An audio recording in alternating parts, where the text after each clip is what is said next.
আল্লাহর সাথে কাউকে শরীক করাকে বলা হয় শিরক। মাশাআল্লাহ, আপনারা তো অনেক কিছু জানেন, তাহলে আপনাদের দেশে এত মাজার কেন?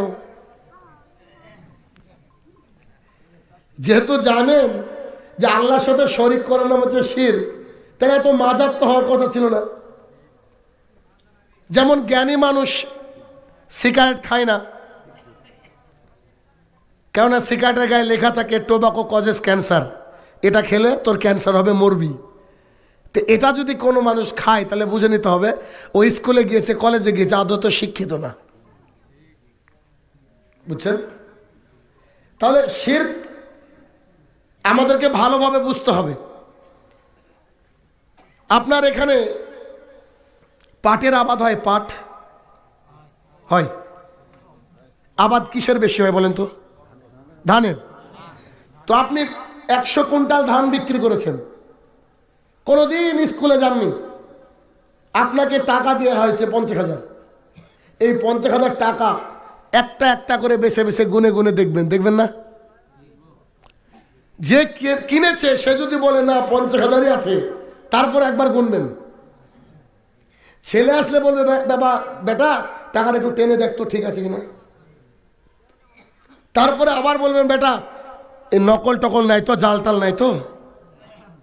বলবেন কি বলবেন না? আমি হাটে গিয়েছি, হাটে বাজারে গিয়েছি, সবাই গ্রামের মানুষ। 1 কিলো আলু কিনবেন 30 টাকা কেজি, নাকি 30 টাকা কেজি।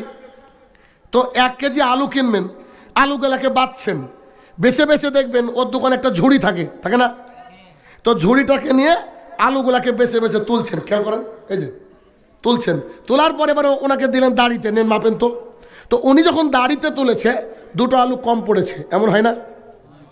তো 2টো আলু যখন কম পড়েছে, যে দোকানদার 5 ওয়াক্তের সালাত আদায় করে দাড়িওয়ালা লোক, ও নিজে ওর দোকান থেকে 2টো আলু যেই তুলে দিতে গিয়েছে, আপনি হাতটাকে ধরে বলছেন এই দাঁড়ান, মানে ওকে আপনি বিশ্বাস করতে পারেননি।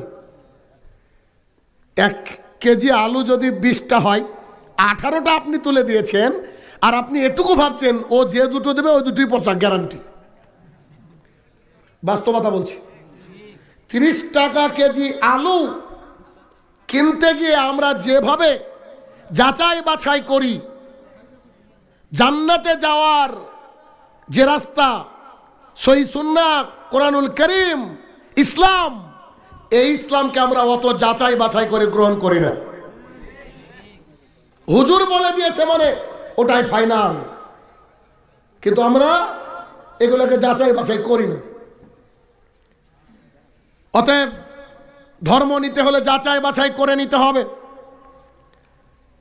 রাস্তার হকারকে দেখলে মনে হয় MBBS ডাক্তার, কিছুই জানে না, তাই না? ক্যানভাসারকে খেয়াল করেননি? এমনভাবে বলবে আমার এই পাউডার খেলে আপনার আর চুলকানি থাকবে না। অথচ ডার্মাটোলজি কত পড়াশোনা করে একজন ডাক্তার স্কিনের বিশেষজ্ঞ হওয়ার পর ট্রিটমেন্ট করেন, ভয় করেন কোন ওষুধটা দিব কোন ওষুধটা দিব না, কিন্তু ক্যানভাসারের কাছে সব সেম। তো ধর্ম আজকে মহা বিপদের মধ্যে পড়ে গিয়েছে। এই ধর্মটাকে ঠিকঠাক করে যাচাই বাছাই করে নিতে হবে। রাজি আছেন? আল্লাহ সুবহানাহু ওয়া তাআলা কোরআনুল কারীম 114টা সূরা দিয়ে সাজিয়েছেন। তন্মধ্যে একটা সূরার নাম হচ্ছে সূরাতুল লুকমান। লুকমান নামের একজন ব্যক্তি ছিলেন, যিনার ছেলের প্রতি উপদেশ আল্লাহ তাআলার ভীষণ ভালো লেগেছে। আল্লাহ সুবহানাহু ওয়া তাআলা তার ছেলেকে দেওয়া বাবার উপদেশগুলো কোরআনুল কারীমের মধ্যে লিপিবদ্ধ করে দিয়েছেন। লুকমান হাকিম তার ছেলেকে অনেক উপদেশ দিয়েছেন, তার মধ্যে আমরা কয়েকটা উপদেশ শুনব। এই রাস্তা দিয়ে আসতে গিয়ে একটা জায়গায় অনেক বড় একটা খাদ রয়েছে, গর্ত রয়েছে। আপনার ছেলে ওই দিক দিয়ে স্কুলে যায়। ছেলের 18 বছর হয়ে গিয়েছে, তারপরে সন্তানকে বলেন যে বেটা তুমি যখন রাস্তা দিয়ে হাঁটবা, ওই যে তোমার চাচার বাড়ি, চেয়ারম্যানের বাড়ি আছে না, ওখানে একটা গর্ত আছে বেটা, ওই জায়গাটা দেখে হাঁটবা। বলেন কি বলেন না? কারণ মা বাবার কাছে ছেলে তো বড় হয় না কোনোদিন। ছেলে পাইলট হয়ে গেছে জাহাজের, তারপরে যদি সাইকেল নিয়ে বাজারে যায় তো বাবা বলে, বাপ এক সাইড দিয়ে চালাবো, বলে না? তাহলে আপনি আপনার ছেলেটা যেন ওই খাদের মধ্যে না পড়ে তার জন্য নসিহত করেন।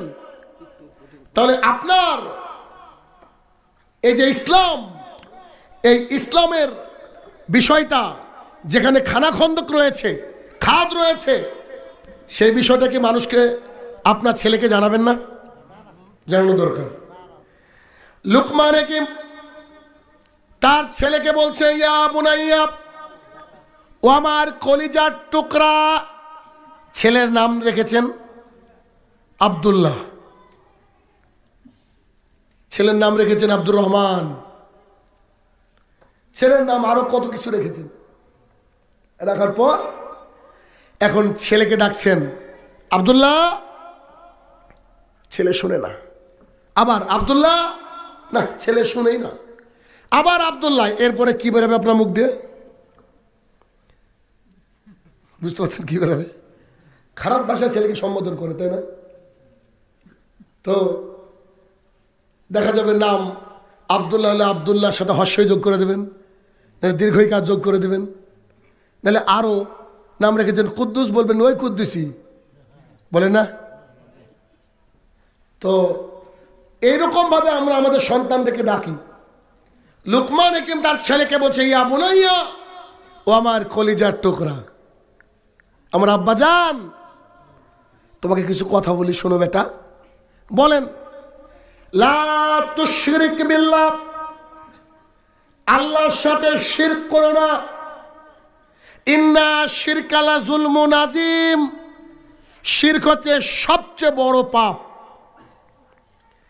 কোন ব্যক্তি যদি শিরক করে, খাস তওবা ছাড়া পৃথিবীর বুকের এই মায়া ত্যাগ করে, অর্থাৎ মারা যায়, তার থাকার জায়গা জাহান্নাম। সূরা নিসা সূরা নম্বর 4 আয়াত নম্বর 48 এবং 116। আবু হুরায়রা রাদিয়াল্লাহু তাআলা আনহু বলেন, আনাস রাদিয়াল্লাহু তাআলা আনহু বলেন, রাসূলুল্লাহ সাল্লাল্লাহু আলাইহি সাল্লাম বলেছেন, আল্লাহ সুবহানাহু ওয়া তাআলা বলেন, আমার বান্দারা, আমি তাদের প্রতিপালক আছি, আমি একজন মাবুদ আছি।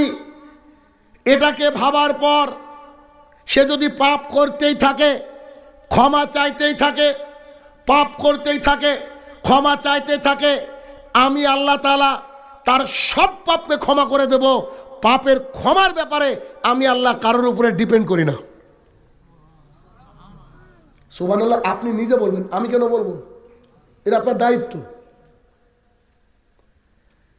আল্লাহ সুবহানাহু ওয়া তাআলা বলেন, হে আমার বান্দারা শোনো, তুমি পাপ করতে করতে আসমান পর্যন্ত ভরে গিয়েছে, চারিদিকে দুর্নীতি আর দুর্নীতি, পাপ আর পাপ, জেনা আর জেনা, জমির আলকাটা আর আলকাটা, হারাম আর হারাম, চারিদিকে পাপ আর পাপ। গোটা পৃথিবীর যে আকাশ, আকাশ পর্যন্ত পাপে পরিপূর্ণ হয়ে গেছে। এই মুহূর্তে ও আমার বান্দারা, তোমরা যদি মনে করো তোমার একজন মাহবুদ রয়েছে, তিনি শাস্তি দিতেও পারেন, আবার ক্ষমা করতেও পারেন, তুমি যদি আমার কাছে ক্ষমা চাও, আমি আল্লাহ তাআলা তোমার ঝুলিতে কত পাপ আছে এটাকে দেখব না, সব ক্ষমা করে দেব। এই হাদিস এখনো শেষ হয়নি। আল্লাহ সুবহানাহু ওয়া তাআলা বলেন, আমার বান্দারা যদি পাপ করতে করতে এক আসমান নয় গোটা পৃথিবীকে ভরিয়ে ফেলে, আমি আল্লাহ তাআলা যত সে পাপ করেছে অত নেকি নিয়ে তার পাপগুলোকে আমি সব ডিলিট করে দেব। এরপরে শেষে বাক্যে এসে বলছেন, যদি তার পাপের মধ্যে, গুনার মধ্যে শিরক না থাকে। হাদিসে কুদসি, হাদিসটা মনে রাখবেন, খুব গুরুত্বপূর্ণ হাদিস। বর্ণনা করেছেন আনাস রাদিয়াল্লাহু তাআলা আনহু। তিনি বলছেন, রাসূল সাল্লাল্লাহু আলাইহি ওয়াসাল্লাম বলেছেন, আল্লাহ তাআলা সরাসরি বলছেন যে আমি তো মাবুদ তোমার, তুমি জানো, পাপ করো ক্ষমা চাও, পাপ করো ক্ষমা চাও, যত পাপ করবা অত পাপ আমি আল্লাহ ক্ষমা করার জন্য রেডি। এরপরে তিনি বলছেন, পাপ করতে করতে আসমান পর্যন্ত ঠেকে গেছে, আমার কাছে বলো, আমি ক্ষমা করে দেবো। এরপর আল্লাহ বলছে, আসমান নয়, গোটা পৃথিবী তোমার পাপে পরিপূর্ণ, মানে তুমি যেদিকে তাকাও ওদিকে পাপ আর পাপ। তুমি আমার কাছে বলো, হে আমার প্রতিপালক, আমি যে বড় গুনাহগার, গোটা পৃথিবী পাপ দিয়ে পরিপূর্ণ করে ফেলেছি, হে আমার প্রতিপালক, তুমি আমাকে শাস্তি দিতে পারো, তুমি আমাকে ক্ষমা করতে পারো, তুমি রহমানুর রহিম, তুমি ক্ষমা করো না। আল্লাহ তাআলা বলছে, তার সমস্ত পাপ ক্ষমা করব, তবে পাপের মধ্যে যদি শিরক না থাকে। যদি এই পাথরঘাটার মানুষকে একটা হাদিস বোঝাতে পারি, আমার জীবন সাকসেস, আর দরকার নেই জালসার। কেন? আল্লাহ তাআলা সব পাপ ক্ষমা করবেন, করবেন না কিসের? শিরকের। আচ্ছা, তাহলে শিরকে কিভাবে দেখতে হবে? আবু হুরায়রা রাদিয়াল্লাহু তাআলা আনহু বলেন, রাসূলুল্লাহ সাল্লাল্লাহু আলাইহি ওয়াসাল্লাম বলেছেন, তোমাকে কেউ যদি পুড়িয়ে মেরে ফেলে, তোমাকে কেউ যদি জবাই করে দেয়, হত্যা করে দেয়, তারপরে তুমি আল্লাহর সাথে শিরক করবে না, এরকম কথা বলতে গিয়ে এক পর্যায়ে মুহাম্মদ সাল্লাল্লাহু আলাইহি ওয়াসাল্লাম বলছেন, যদিচ এই হাদিসটা নিয়ে কোনো মুহাদ্দিস আপত্তি করেছেন, তবে প্রায় সকলেই বলেছেন উদাহরণ হিসাবে এটাকে পেশ করা যায়। দুজন ব্যক্তি একটা মাজারের পাশ দিয়ে যাচ্ছিল, এবং এই মাজারের পাশে কিছু মানুষ দাঁড়িয়েছিল। তারা বলছে, এই রাস্তায় যারা যাবে তাদেরকে কিছু না কিছু মাজারের চাঁদা দিয়ে যেতে হবে। তখন দুজন ব্যক্তি উপস্থিত হয়ে গেল, তারা বলল, আমাদের কাছে কিছু নেই। তখন তারা বলল, এখান থেকে কিছু না দিয়ে পার হওয়া যায় না। তখন তারা জোর করতে লাগলো এবং বলল, আপনি যদি পারেন একটা মাছিকে মারেন, মেরে আমাকে দেন, দান করেন, তবু মাজারে দান করতে হবে। তখন জনৈক ব্যক্তি ওদের মধ্যে একটা মাছিকে মারলো, মাছিকে মেরে সে দান করে দিল। আল্লাহ সুবহানাহু ওয়া তাআলা মুহাম্মদ সাল্লাল্লাহু আলাইহি ওয়াসাল্লামকে বললেন, তুমি মানুষকে বলে দাও যে লোকটা মাছি দান করলো, ওর ঠিকানা আমি জাহান্নামে রেডি করে দিয়েছি। যদি বাংলাদেশের মানুষ, ইন্ডিয়ার মানুষ, পাকিস্তানের মানুষ এই একটা কথা বুঝতো, তাহলে পৃথিবীতে একটা মাজার থাকতো না। যদি মাজারে দান করার মতন সিস্টেম ইসলামে থাকতো না, আপনি এখন ভিসা করে দেন, এখন আমি সৌদি আরবে গিয়ে কলিজা খুলে মুহাম্মদ সাল্লাল্লাহু আলাইহি ওয়াসাল্লামের কবরে দিয়ে আসবো। সবাই দিবেন না? যদি দান করে জান্নাত যাওয়ার রাস্তা থাকতো, লক্ষ কোটি মুসলমান তাদের কলিজাটা খুলে মুহাম্মদ সাল্লাল্লাহু আলাইহি ওয়াসাল্লামের পা মোবারকের সামনে রেখে দিত। এরপরে দ্বিতীয় ব্যক্তি, তিনি হাদিস কোরআন জানেন, তিনি বলছেন, আমার কাছে কিছু নেই। তখন তাকে বলা হলো, তোমার কাছে কিছু নেই, ওনার মতো একটা মাছি দান করো। তিনি বললেন, জি না, আমি মাছি দান করবো না। তখন তারা বললো, তোমাকে হত্যা করা হবে। তুমি যে হত্যা করলেও আমার পারমিশন নাই, ইসলাম আমাকে পারমিশন দেয়নি যে শাহজালালের মাজার আমি 1 টাকা দিব, ফুলতলির মাজারে 1 টাকা দিব, শাহপুরানের মাজারে 1 টাকা দিব, দাদা হুজুরের মাজারে 1 টাকা দিব, ইসলাম আমাকে পারমিশন দেয়নি। তখন তারা বলল, আমরা তোমাকে হত্যা করব। তখন তিনি বললেন, করেন, কেননা মুহাম্মদ সাল্লাল্লাহু আলাইহি ওয়াসাল্লাম কি বলেছে? হত্যা করলে আগুনে পুড়িয়ে দিলেও কি করা যাবে না? শিরক করা যাবে না। সঙ্গে সঙ্গে তারা তাকে হত্যা করলো। রাসূলুল্লাহ সাল্লাল্লাহু আলাইহি ওয়াসাল্লাম বলছেন, এই ব্যক্তি জান্নাতি। জান্নাত পেয়ে গেলে আর কিছু লাগে নাকি? পৃথিবীতে 60, 70, 80 বছর, আর জান্নাতে গেলে আর মরবেন না, ফর এভার অ্যান্ড এভার, সারা কাল 18, 20, 22, 25 বছরের যুবক হয়ে থাকবেন, মানে বয়স বাড়বেও না, কমবেও না। এই জন্য লুকমান হাকিম তার ছেলেকে বললেন, ইয়া বুনাইয়া, হে আমার কলিজার টুকরা, লা তুশরিক বিল্লাহ, তুমি আল্লাহর সাথে শিরক করো না। ইন্না শিরকা লা যুলমুন আযীম, শিরক হচ্ছে সবচেয়ে বড় গুনাহ। তাওহীদ কে মানুষ যখন ভুলে যায়, তখন কিন্তু সমাজে শিরক প্রতিষ্ঠা হয়। শিরক কাকে বলে? এর সংজ্ঞাটা যদি এরকম হয়, আমরা এভাবে জানতে পারি যে এর সংজ্ঞাটা হচ্ছে এইরকম, আল্লাহ সুবহানাহু ওয়া তাআলা যা পারেন ওই রকম সমকক্ষ কাউকে মনে করা, আল্লাহ তাআলার ইবাদত যেমন আমরা করি তেমন করে কারোর ইবাদত করা, আল্লাহ তাআলার বিধিনিষেধ যেমন করে মানি তেমন করে অন্য জনের বিধিনিষেধ মানার নাম হচ্ছে শিরক।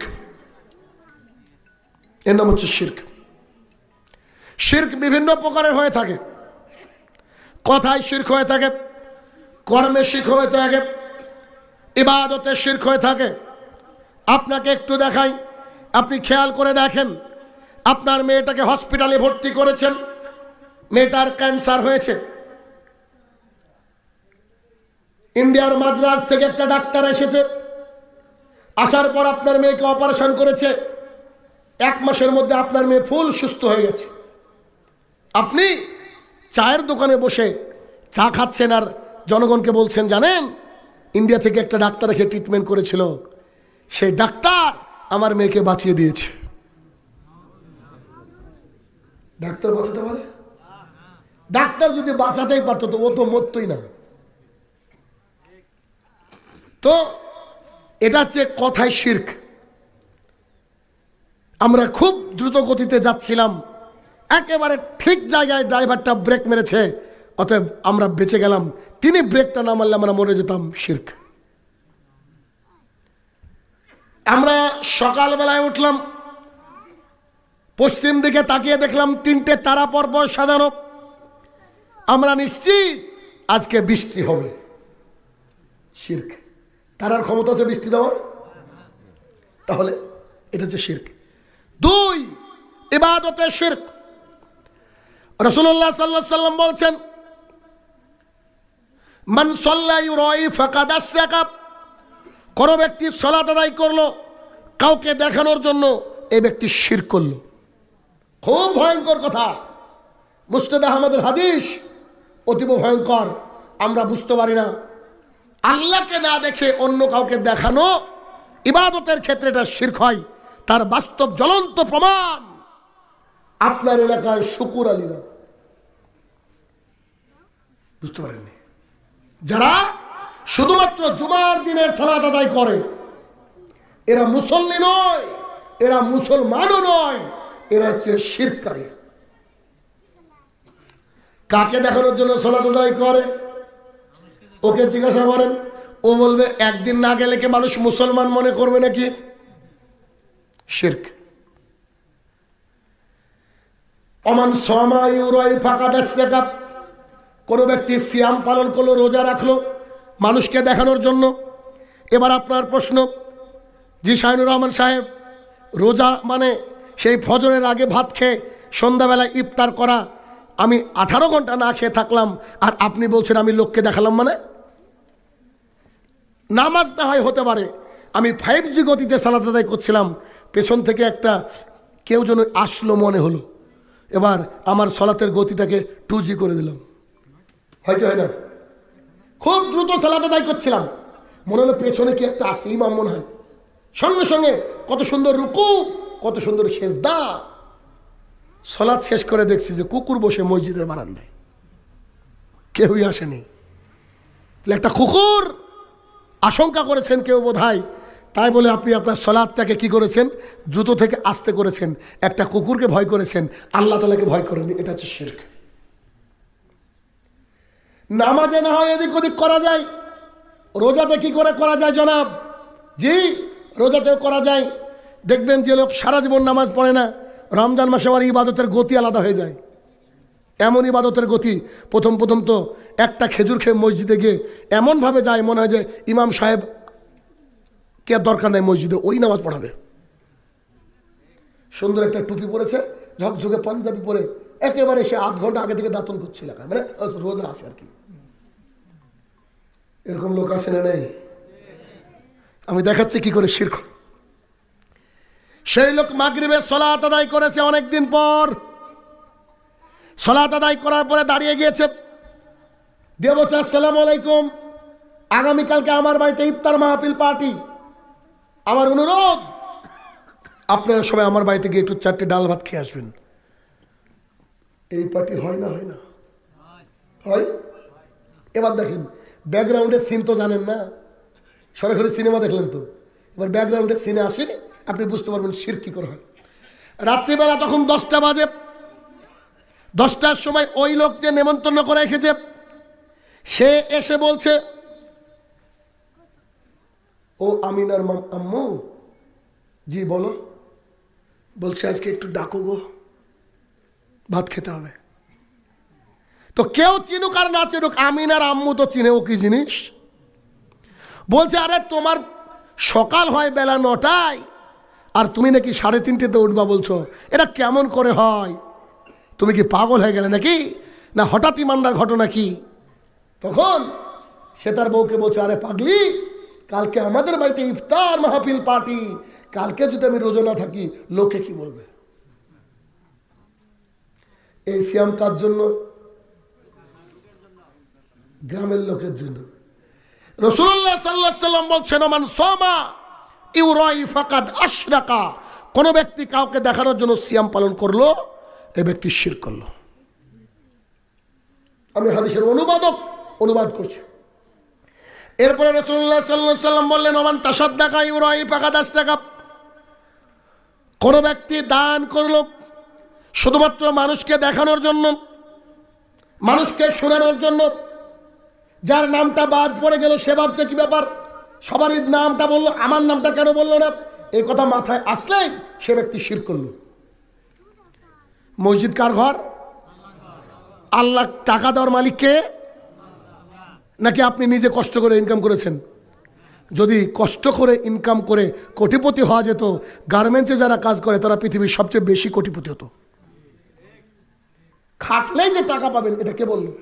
এমন লোক আছে অফিসে বসে একটা সিগনেচার করে দিনে 1 কোটি টাকা খেয়ে ফেলে, হয় না? এরকম লোক আছে আমাদের দেশে।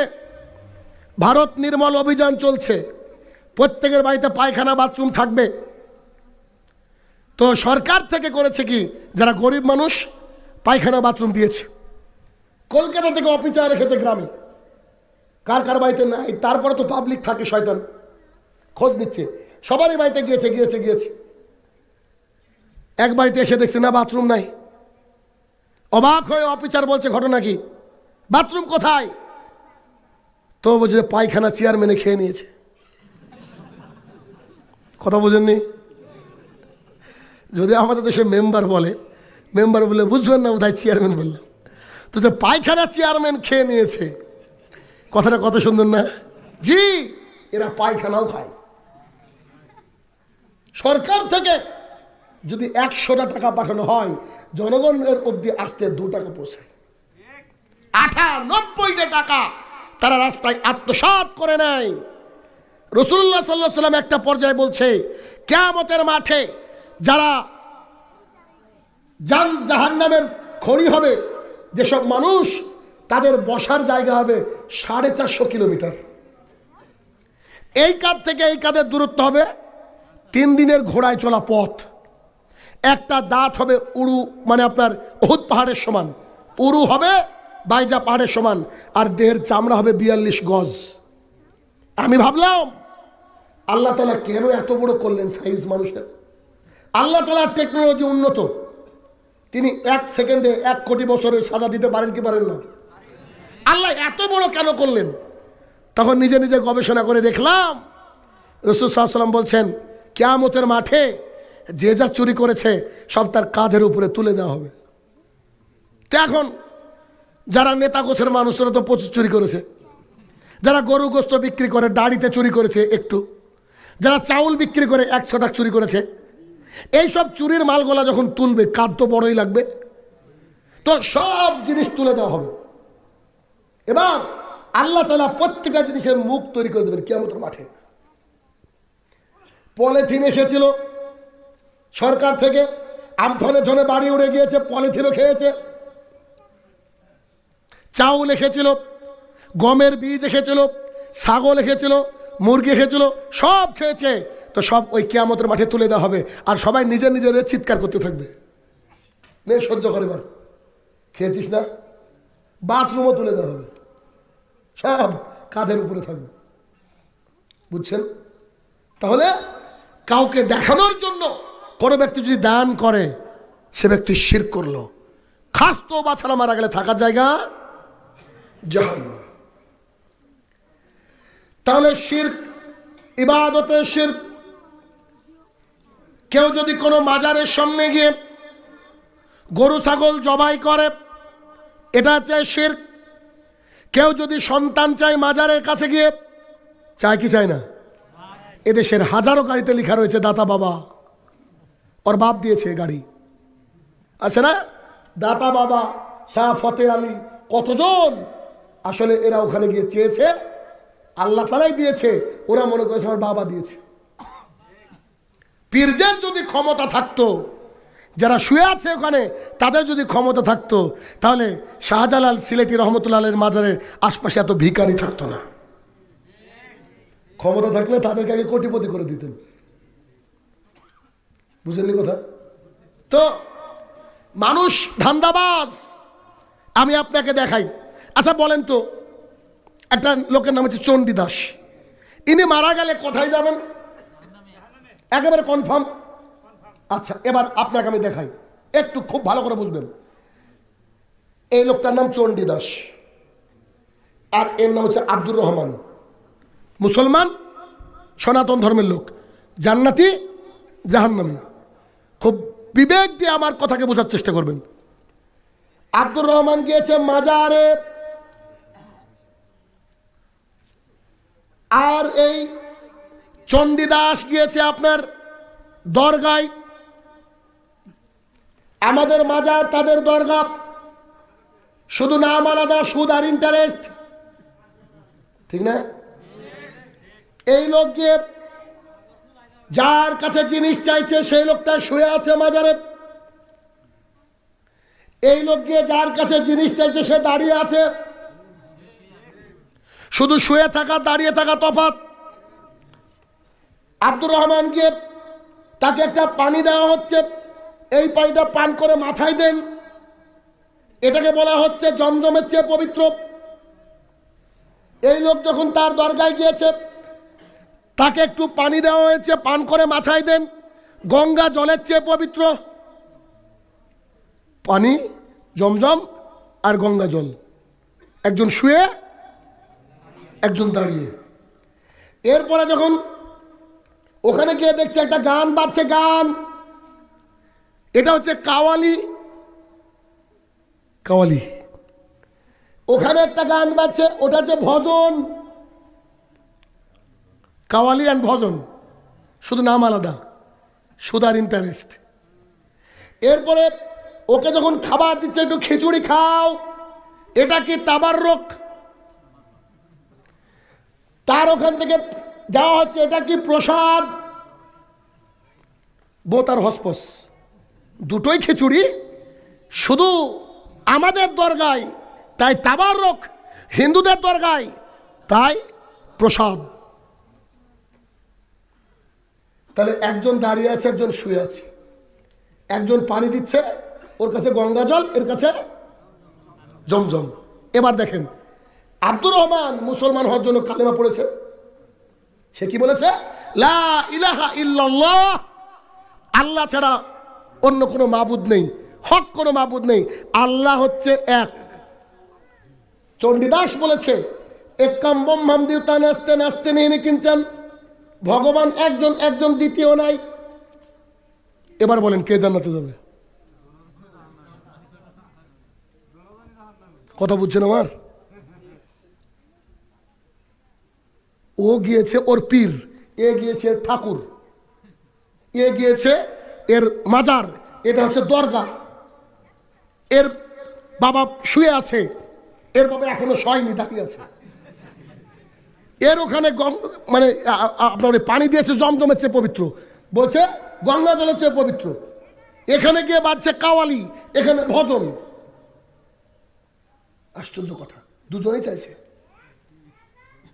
রাসূলুল্লাহ সাল্লাল্লাহু আলাইহি সাল্লাম বলছেন সহিহ বুখারী হাদিস নম্বর 1118, তিনি বলছেন লা তুসাদ্দিরু ইল্লা সালাসা মাসাজিদ, নেকির উদ্দেশ্যে এই তিনটি মসজিদ ছাড়া আর কোথাও ভ্রমণ করো না।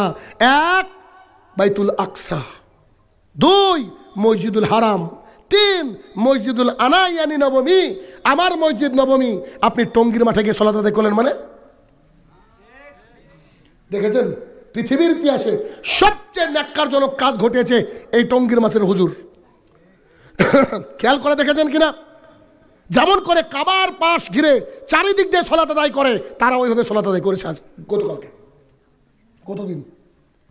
শুধুমাত্র পৃথিবীর একটা জায়গায় গোল হয়ে সালাত আদায় করা যায়, সেটা হচ্ছে কাবার সামনে।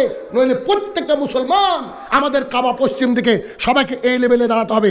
এইভাবে দাঁড়িয়েছে, তার মানে এটাকে কাবার ময়দান ভাবছে, এটা নাকি মক্কা নগরী 2। দেখছেন না আমাদের ব্যানারে লেখা? তাহলে কত বড় পাপের মধ্যে সমাজ নিমজ্জিত রয়েছে।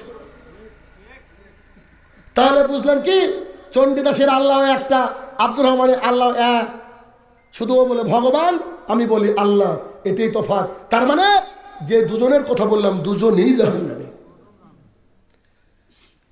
এরা কেউ মুসলমান নয়, এরা কেউ দুজনের মুসলমান নয়।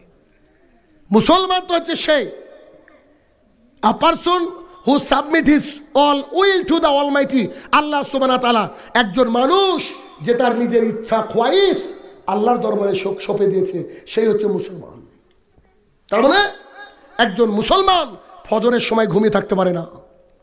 একজন মুসলমান রমাদান আসলে গ্যাস্ট্রিক হয়েছে এই অজুহাত দিতে পারে না। আছে না সমাজে? বহু মানুষ সারা বছর ভালো থাকলো, যেই শাওয়াল মাসে খেয়েছে, যেই রমাদান মাসের আগে মানে আর 2-5 দিন বাকি আছে, বলছে বৌমা আমার যা গ্যাস্ট্রিক, রোজা করতে পারবো এবার। আল্লাহর সাথে বাট পারি আছে নাই? বলছিলাম লুকমান হাকিম ছেলেকে বলছেন, ও আমার কলিজার টুকরা, তুমি শিরক করো না। শিরক করা মানে মোবাইলে আপনার ছোট মেয়েটা কি করতে করতে ফরম্যাট মেরে দিয়েছে। বলেন তো মোবাইলে কি কি আছে এখন? শিরক হচ্ছে এই কঠিন জিনিস। আমি আমার ভাষায় একটা কথা বলি, একজন ব্যক্তি বাংলাদেশ থেকে হজ করতে গিয়েছে, 8 লাখ টাকা খরচ। রাসূলুল্লাহ সাল্লাল্লাহু আলাইহি ওয়াসাল্লাম বলছে হজ করলে মাসুম বাচ্চার মতো হয়ে যায় যদি হজটা কবুল হয়। তবে হজ যে কবুল হয় কিনা এটা তো আমার জানা নাই। একটা লোক হজ করে গেছে, তাকে যদি আপনি হাজি বলে না ডাকেন, ওর কিন্তু মাথা খারাপ হয়ে যায়। আল্লাহর কসম করে বলছি, এই লোকের হজ কি করে যে কবুল হবে আমার বিদ্যায় ধরে না। আপনি মসজিদ থেকে বেরাচ্ছেন, আপনার নাম আব্দুর রহমান, আমি যদি বলি ও নামাজি, রাগ হবে কি হবে না?